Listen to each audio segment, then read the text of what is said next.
Welcome to Tea with the Druid 129, brought to you by the Order of Bards, Ovates and Druids.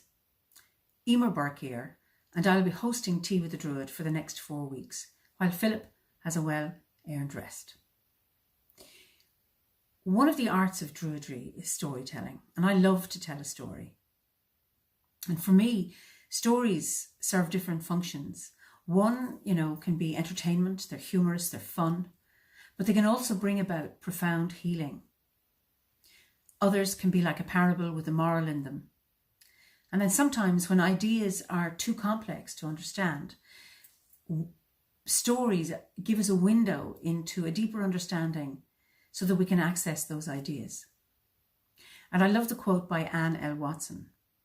She says that stories tell us what we already know but forgot, and remind us what we haven't yet imagined. And there's another quotation by Philip Pullman, and he says that after food, shelter and companionship, stories are the things that we need most, and I'm inclined to agree with him. And within the order, storytelling weaves the functions of the 3 strands of the order of the Bard, the Ovate and the Druid. So tonight I'd like to tell you a story for the times that we're living in, these times of physical separation, physical isolation, times of fear, times of grief, recent aggression, living with the unknown and living with uncertainty in this time of pandemic. And I'm moving away from the usual format of talk and meditation. Tonight, I invite you to use the story as a meditation and for you to reflect on what this story might mean for you. And stories tend to have many layers of meaning. And as Druids, we are not dogmatic, so we are free to find our own meaning in what it is we experience. And I invite you to do the same. So this is the story about mich. It's a story about what can cause madness and what can cure madness. Hundreds of years ago, there lived a man called Doire Rogial, and he was a very well-liked and well-respected man. He was wealthy. He was admired for his skill with his sword.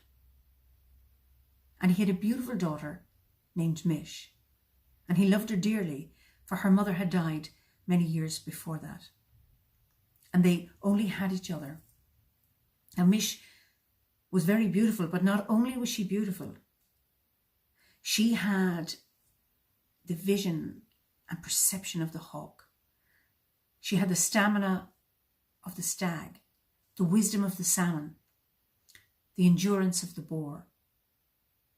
And because of her beauty and these wonderful qualities that she had, and needless to say, her wealth, men came from far and wide seeking her hand in marriage. But she rejected all suitors. None of them were worthy of her. And her father was inclined to agree, and he was concerned that she would never find a worthy consort in the lands in which they lived. So they decided to sell everything up. And they chartered a ship and set sail. And for 3 weeks they were on the high seas. And eventually they landed off the coast of Ireland in Kerry, in a place called Danganikush, today known as Dingle. And when they disembarked, they found some lodgings. And the next day, Doire Rogial went on a horse and rode out westwards towards Dunhuin, hoping to buy some land there. Now, it's hard enough today to buy land in Dunhuin. It was just as hard in those days. But fortunately, he met a landowner who was willing to part with some land. And Doire Rogial was thrilled, and he said, "Name your price. Money is no object."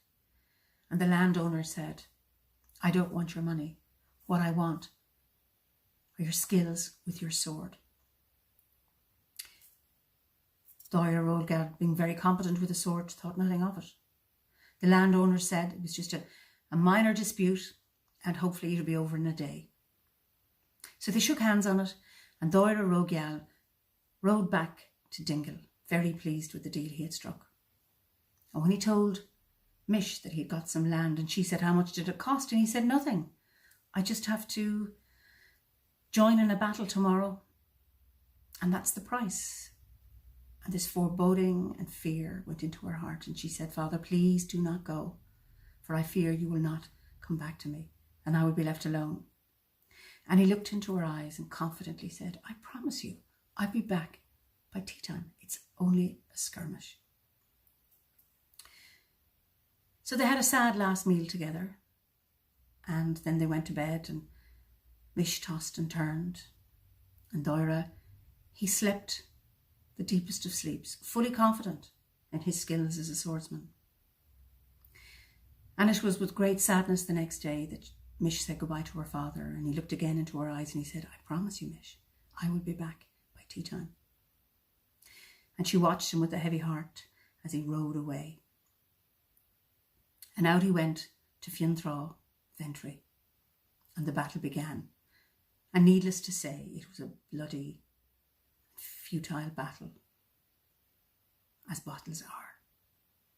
It was over within a few hours, with no victors. The bodies of the dead lay everywhere. And when Doira Rogial didn't return at tea time, Mich got on a horse and she rode westwards towards Fiantraw. And she was horrified as she saw the battlefield before her. Bodies of the slain scattered everywhere, with the ravens and the crows picking the bones clean. And she could see over there Macha and Bive and the Morrigan waiting patiently to carry the souls of the slain to the other world. And she quickly got down off her horse and looked in vain among the bodies, hoping maybe her father had survived. But then, to her horror, she found him lying on the ground, fatally wounded in a pool of blood. And she held out in grief. It filled her heart.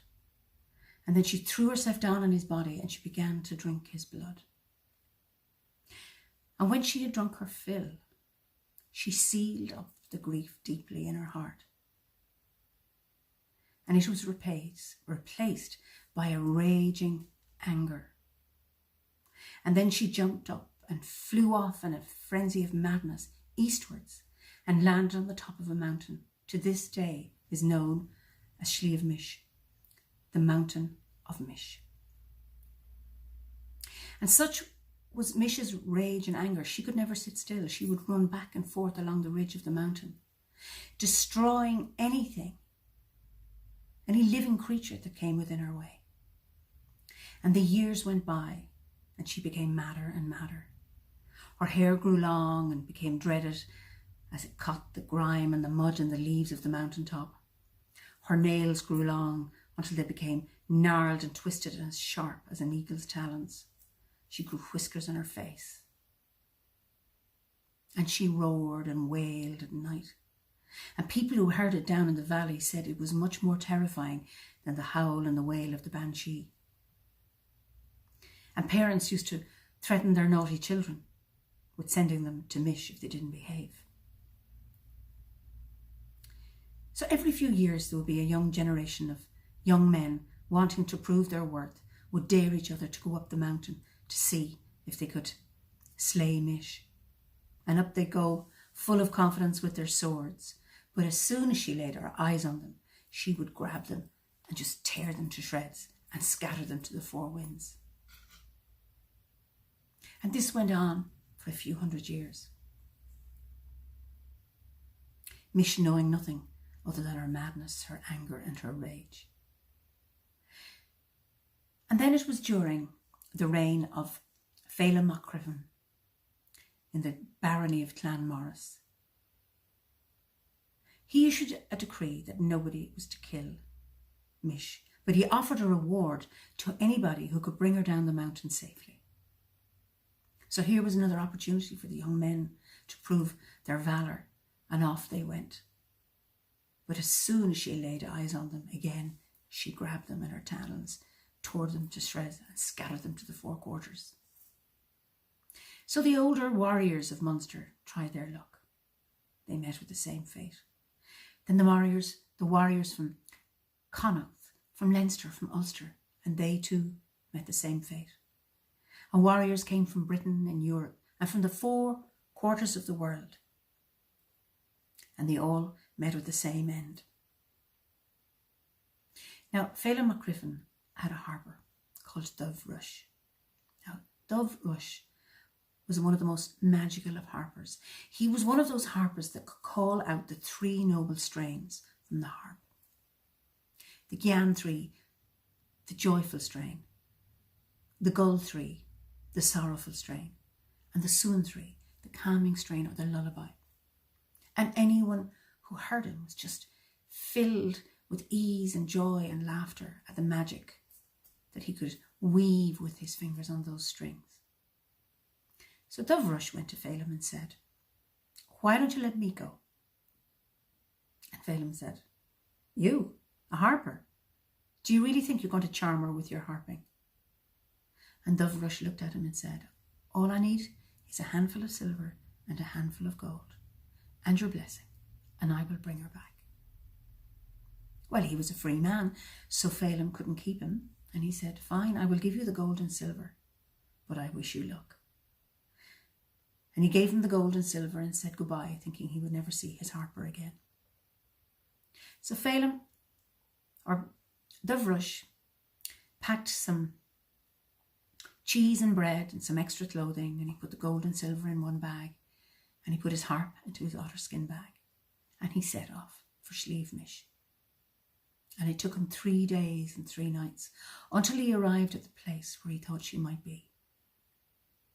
So he took off his harp and he took it out of the otterskin bag, took off his cloak and he laid it down on the ground, and he scattered the gold and silver coins around the edge. And he lay down and he opened his trousers to reveal his manhood, and then he picked up the harp and played it on his chest. And he played such magical music. And of course, Mich heard these wonderful sounds, and she was really curious, really taken with the softness, the sweetness of the melody. So she began to walk towards the sound, and there she came across this creature lying on the ground. And Dubh Rush was playing the harp, and he could see her out of the corner of his eye. And then he stopped playing, and she was intrigued, and she said, "Are you a human?" And he said, "Yes, but don't kill me, don't kill me." No, I won't harm you." She's looking at him and she says, "What is that?" And he said, "That's a harp." And she said, My father had one of those. He had a harper he used to play." And as the memory came back, just tears, gentle tears, began to roll down her cheeks. And quickly, Dubh Rush began to play a joyful strain to ease her heart. And when she had stopped crying, he stopped playing. And then she looked at the coins and she said, "Well, what are they?" And he said, "Oh, that's gold and silver." And then she says, "Oh, I remember. We had gold and silver. We ate from golden plates and drank from silver goblets." And then she's looking over there. "What are they?" "Oh, they're my nest eggs." Don't remember those." "And what's that?" Pointing to his manhood. That is a cron-clish." "A cron-clish?" "Yes, a cron-clish, a tricking staff." "Tricking staff? Don't remember my father having one of those." Now she's really intrigued. "Tricking staff, what's the trick?" And he said, "Come here and I'll show you." So he took her by the hand, brought her over and laid her down on the cloak, and he made love to her. And his caresses were as gentle as if he was playing a harp, and he was able to call out those strains within her, the joy and the bliss of being loved, and her heart began to open, and she knew a joy that she had never or had long since lost and forgotten. And when they were satisfied, they lay together in their arms, in each other's arms. And she's thinking, I feel so good. It's something to do with this man. And he was feeling the same. Even though she looked terrifying, there was something opening up in his heart too. And then she says, I want another trick. And he said, oh no, let me play the harp for you. I'm a bit tired. And she said, no, I want more of the Crann Clish. And he said, but I need to rest and I'm hungry. Ah! And up she gets. And she said, I'll get you something. And she ran off as fast as the wind. And it seemed it was a matter of minutes when she came back with the deer in her arms. And she said, I've brought you food. And she's just about to tear it apart with her talons. And he goes, whoa, no, that's not how you do it. So he took the deer and had a knife and he chopped it up into pieces. And then he found some large colt's foot leaves. And he made parcels of the meat and the leaves and wrapped them up with nettle cord. Then he went off and he gathered some firewood and he lit a great fire. And he gathered stones and he placed the stones inside the fire. And while the stones were heating, he dug a fulucht fia and filled it with water from a nearby stream. And when the stones were red hot, he took them and he placed them into the water and then put the parcels of venison in there as well. And she's watching him all the time in fascination. And when the meat is done, he takes the parcels out of the fulucht fia and he takes out the bread and the cheese from his bag and opens up the parcels of meat and he feeds her lovingly, kindly, caring, and she is tasting food that she had never tasted before. And she said, I'm beginning to remember now. This is how we ate food before. This is how my father used to do it. Not the way, and this is so much better than the way I've been doing it.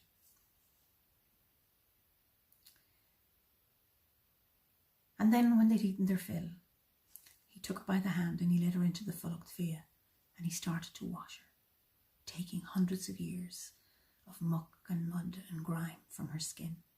And he gathered some soapboard and tried to wash the leaves and the mud and muck from her hair. And when he had cleaned her as much as he could, he took her out and he wrapped her in the cloak and he held her in his arms and held her lovingly. And she said, don't leave me. And he looked into her eyes and he said, I'll not leave you. And with that, her heart began to open up again and the grief began to pour out and she cried and wept. And the tears rolled down her cheeks, right down along her body and right down the mountainside.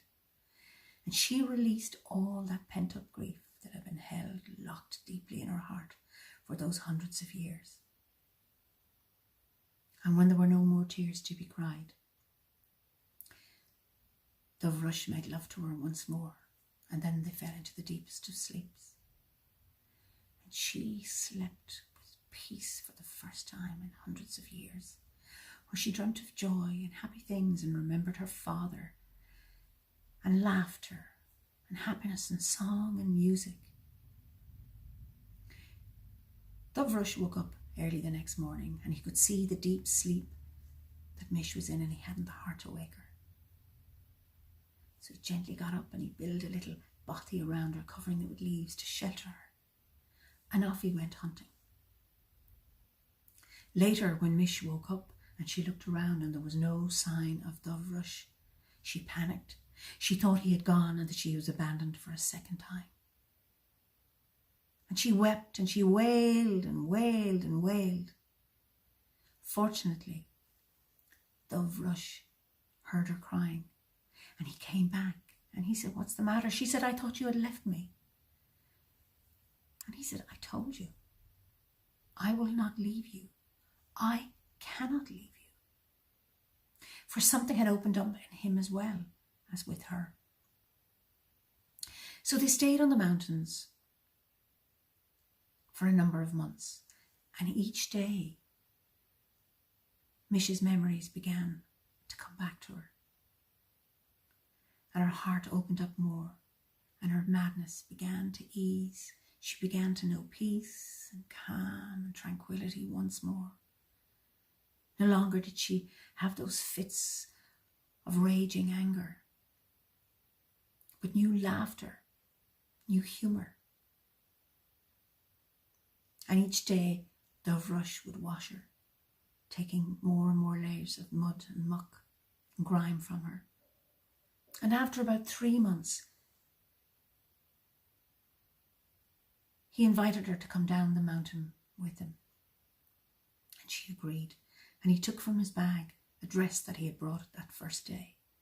And he put it on her, and they walked back down the mountain to the longhouse of Phelim Mochriffin.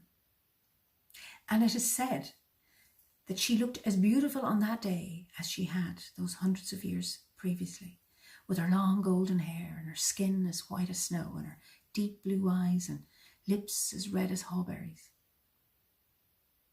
Just as beautiful as she was the day her father died. So Mich and Dovrush got married, and they had 4 children, and she was sought far and wide for her counsel. As I said, she had the perception and the vision, the visual acuity of the hawk, the stamina of the stag, the wisdom of the salmon, the endurance of the boar. And they lived very, very happily together until the day that Dovrush was killed. But that's a story for another time. So it would be interesting to know what what meaning you take from this story. In many ways, when we think of the effects of physical isolation, of never being touched, and not even in this pandemic, where for so many of us, we haven't been held or touched or hugged for the last 3 months. How unresolved grief leads us to rage. But I leave that meaning for you. Thank you for listening to my story, and I hope to be with you all next week, next Monday, for Tea with a Druid. Sinead, Slán go fóill.